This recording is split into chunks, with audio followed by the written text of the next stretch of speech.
నమస్తే. Welcome to Sakshi sports. నేను మీ కృష్ణబాల.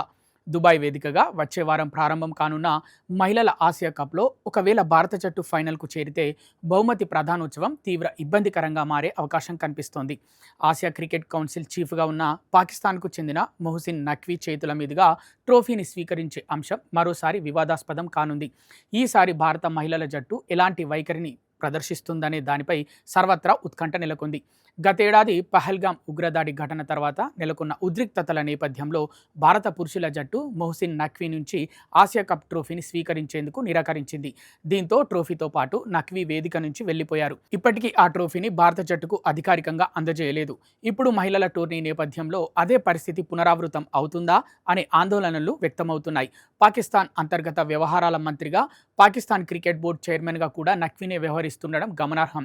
August 28 నుంచి సెప్టెంబర్ 13 వరకు ఈ టోర్నమెంట్ జరగనుంది. భారత్, పాకిస్తాన్ ఒకే గ్రూప్లో ఉండగా సెప్టెంబర్ 5న ఇరు జట్ల మధ్య లీగ్ మ్యాచ్ జరగనుంది. అయితే పురుషుల టోర్నీలా కాకుండా మహిళల విభాగంలో ఫైనల్కు ముందు ఇరు జట్లు మరోసారి తలపడే అవకాశం లేదు. రెండు జట్లు ఫైనల్కు చేరితేనే ఈ ట్రోఫీ స్వీకరణ సమస్య తెరపైకి వస్తుంది. ఒకవేళ హర్మన్ప్రీత్ కౌర్ నేతృత్వంలోని భారత జట్టు ఆసియా కప్ గెలిస్తే నఖ్వీ బహుమతి ప్రదానం చేసేందుకు వేదికపైకి వస్తే ఏం జరుగుతుంది? పురుషుల జట్టులాగే మహిళల జట్టు కూడా ట్రోఫీని తిరస్కరిస్తుందా? ఈ విషయంలో బీసీసీఐ ఇంకా ఎలాంటి స్పష్టత ఇవ్వలేదు. ప్రస్తుతానికి వేచి చూసే ధోరణిని అవలంబించాలని నిర్ణయించింది.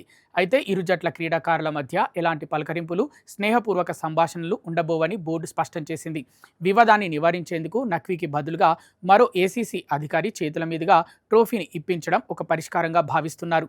గతంలో బీసీసీఐ కార్యదర్శి దేవజిత్ సైకియా నఖ్వీతో ఐసీసీ సమావేశం సందర్భంగా భేటీ అయి సమస్యను పరిష్కరించే ప్రయత్నం చేశారు. కానీ ట్రోఫీని తన కార్యాలయానికి వచ్చి తన నుంచే స్వీకరించాలని నఖ్వీ పట్టుబట్టడంతో ప్రతిష్టంభన కొనసాగుతుంది. ప్రస్తుతానికి అందరి దృష్టి టోర్నమెంట్ పైనే ఉంది. ఒకవేళ భారత జట్టు ఫైనల్ చేరి ఛాంపియన్గా నిలిస్తే హర్మన్ప్రీత్ బృందానికి ట్రోఫీని ఎవరు అందజేస్తారనేది ఆసియా కప్లో మరో ఆసక్తికరమైన అంశంగా మారడం ఖాయం.